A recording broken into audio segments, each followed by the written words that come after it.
Dear students, this is the third video of chapter 20, Locomotion and Movement, and in this video we will study about human skeletal system.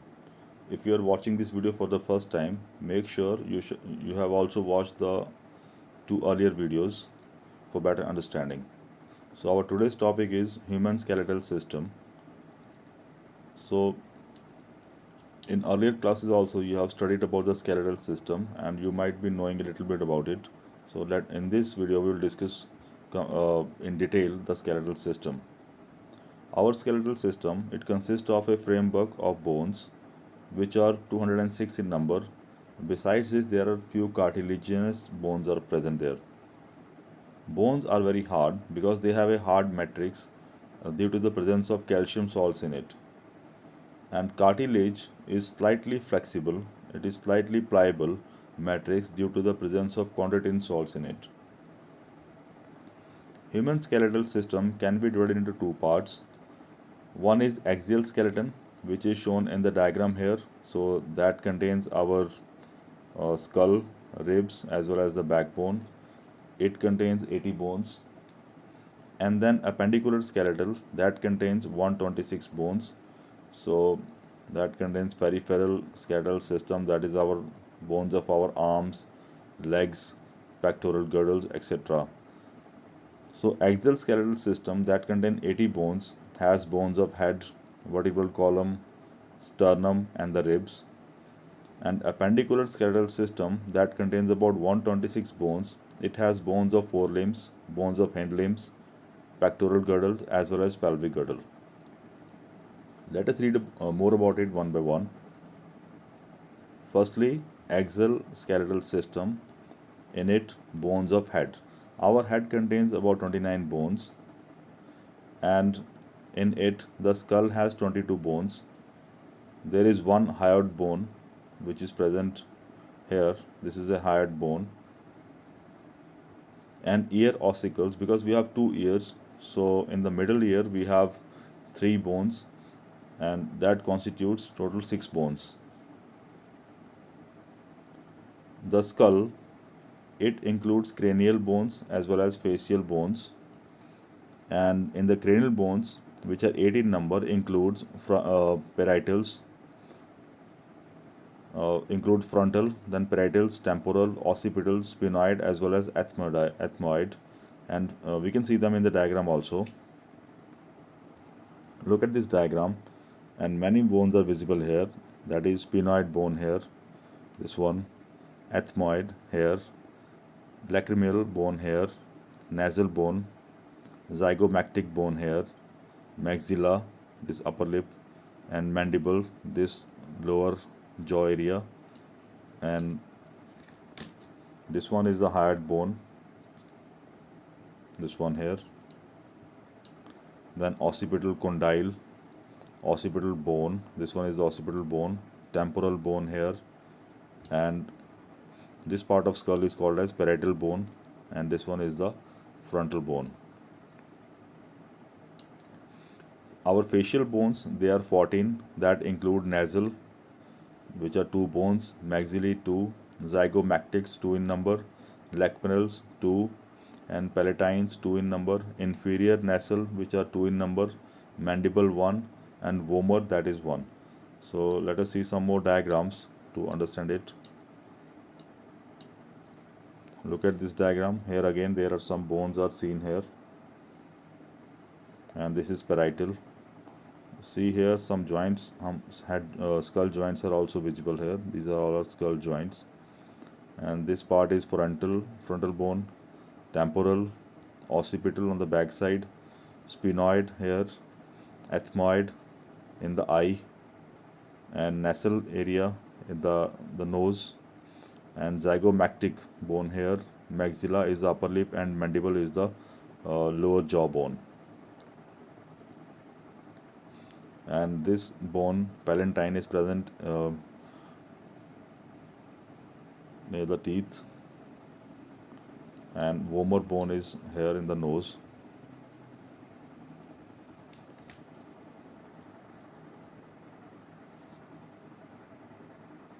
There is a special bone called as hyoid bone, and it is a U-shaped bone found in the floor of the buccal cavity, which is shown here at this location. In our ear, that is in the middle ear, it has three bones, and these three bones, they are malleus, incus, and stapes. So because we have two ears, that's why these bones are totaling six in number.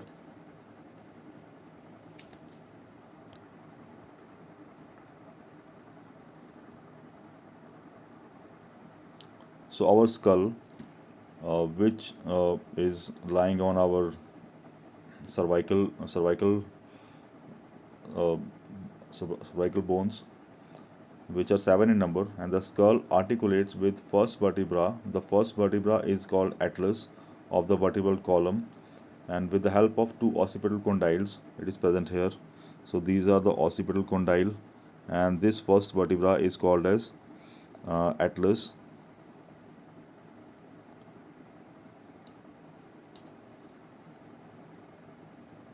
Now talking about our backbone, it is made up of 26 vertebra, and these vertebrae are of five types. Firstly, there are seven cervical vertebra that is present in our neck region. Then thoracic vertebra, these are 12 in number. Look at the diagram here. These are thoracic vertebra. These are lumbar vertebra. After that, this one is lumbar. These are five in number. Then sacral vertebra, which is one fused, is present here, and then coaxial vertebra, which is also one fused. And vertebra has a central, if you see the diagram of a single vertebra, it has a central hollow portion here. So the central portion is hollow,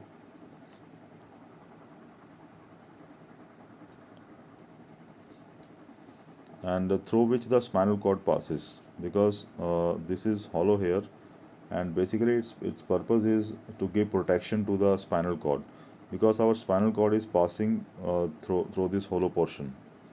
And number of cervical vertebra are seven in almost all the mammals. That is in our neck region. These vertebra which are present in the neck region, they are called as cervical vertebra, and they are seven in almost all the mammals. And vertebral column protects spinal cord. So these are the function of vertebral column. What does it do? It protects the spinal cord, support the head, serve as the point of attachment for the ribs and musculature of the back. So all these are function of our vertebral column, which is very important part of our skeletal system. There is a special bone which is also called breastbone, and its name is sternum. And this flat bone on the ventral middle of the thorax, midline of the thorax, we can see it in here.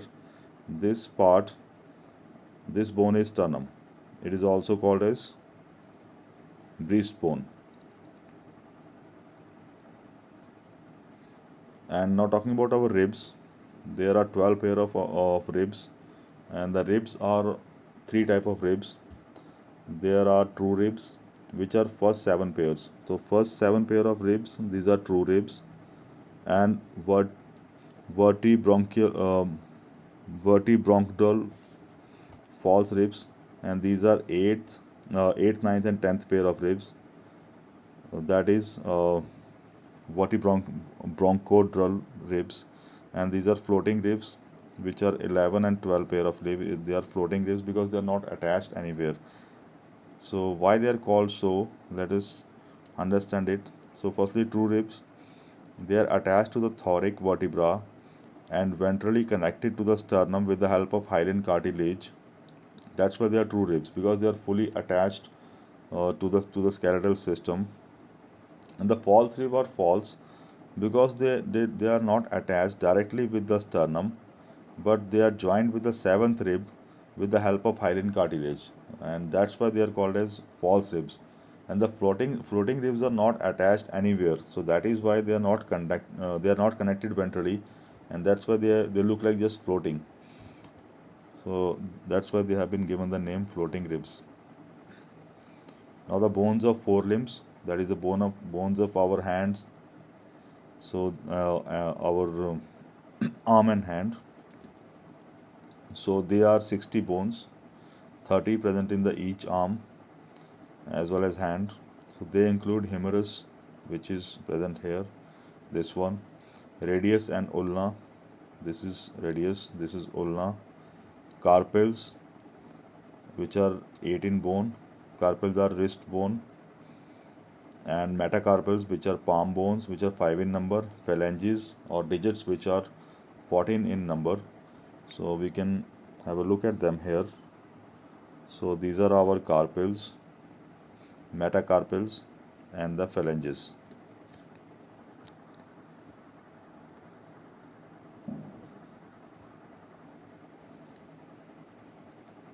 Similarly, bones of our hind limb, that means the leg, and they are also 16 number because we have two legs, 13 each. So there is a femur, which is the longest bone, and it is also called as thick bone. And kneecap is patella, which is 1 in number. Tibia and fibia, so this is tibia, and the fibula is here. And tarsals, metatarsal and phalanges, the tarsal are 7 in number, which are also called ankle bones. Metatarsals, they are 5 in number. Phalanges, they are digit bones, they are 14 in number. So it is just like the bone of our hand, but the names are different here. So these are tarsals, then metatarsals, as well as the phalanges.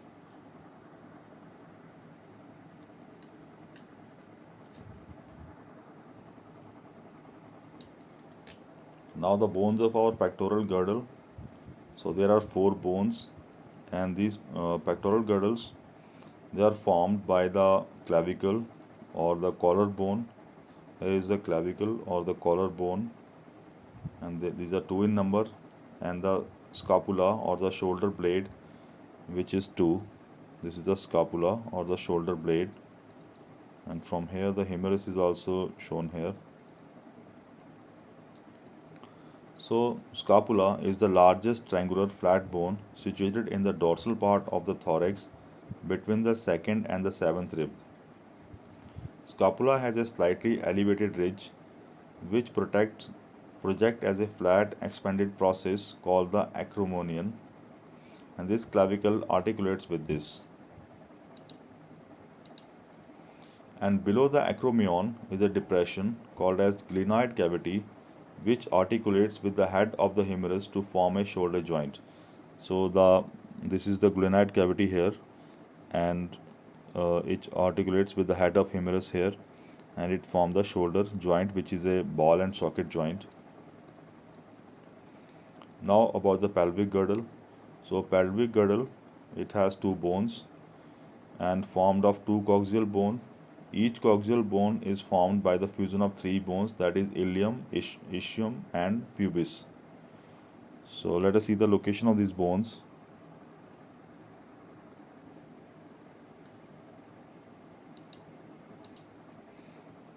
So here, this bone is ilium, and this one here is ischium. And look at the presence of cartilage here. There is a cartilage present here, and this bone is the pubis. So at the point of the fusion of ilium and ischium, so the place where the ilium as well as the ischium, they fuse, and it forms a cavity that is called as acetabulum, and to which the thick bone articulates. So this is another ball and socket joint, and here the thick bone articulates, and these 2 halves of the pelvic girdle meet ventrally to form a pubic symphysis containing fibrous tissue, and it is a kind of cartilage here.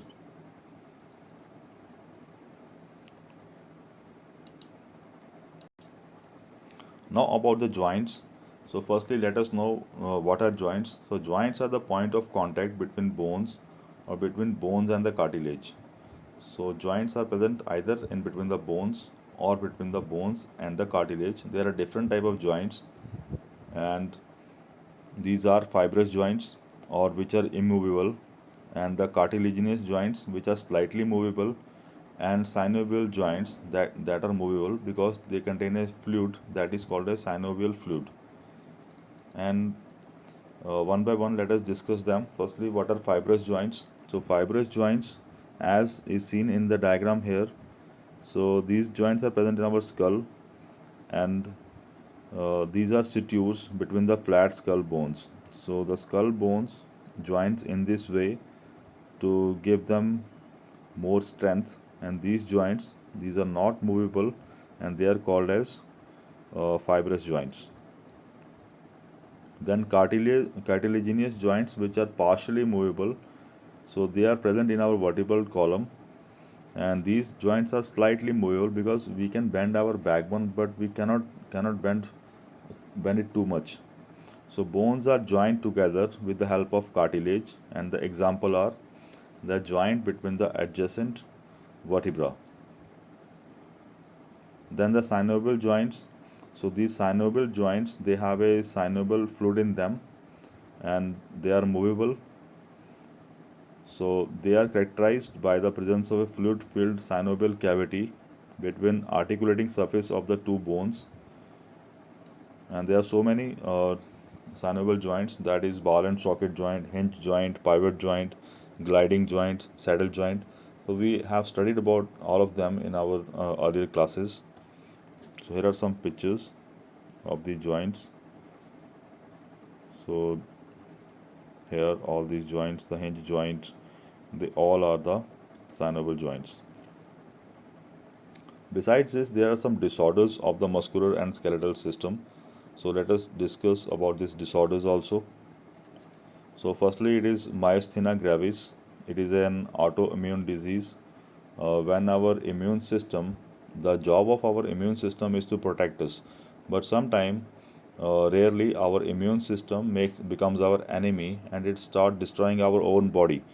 So this kind of disease is this myasthenia gravis. So this disease basically affect the neuromuscular junction, and it because the signal from the nerve is not reaching, it is not reaching the muscle, because there is a problem in the neuromuscular junction. As a result of that, it led to the fatigue, weakening of the muscles, and paralysis, even the paralysis of the skeletal muscles. The another disorder is muscular dystrophy. So let us look at the picture here. So this is a patient with the disease muscular dystrophy. This is a progressive degeneration of skeletal muscles, and it is mostly due to the genetic disorder. So it is a genetic disease. And another is tetany or tetanus, and it is called as the rapid spasm in muscle due to the low calcium in the body fluid. So muscle get tightens and we cannot move it then. So it is because of the low calcium level in the body fluids. Then arthritis. Arthritis is the inflammation of bones as well as joints, and here also the muscles, they take uh, they become swell, and they are painful, and the joints become swell and joints are painful. Another is osteoporosis. Osteoporosis usually occurs in women. It is age-related disorder characterized by the diseased bone mass and increased chances of fracture. And decreased level of estrogen is a common cause, because with the increasing age, the level of hormone decreases, and as a result of that, the bones become weak. So this condition is called as osteoporosis. Then gout is also called as uric acid. So it is again the inflammation of joints, because our body is not able to remove uric acid, uh, which we uh, due to metabolism we get some substances in our diet, because they do not get metabolized properly. As a result of that, it make uric acid crystals, and these crystals get deposit in our joints. Our joints become painful and become swallow, and it is the inflammation of joints due to the accumulation of uric acid crystals. Some medicines are available in the market for all these diseases, but the permanent cure is not possible. So that is why these disorders remains. And so this also makes the end of our chapter here. So thank you for watching.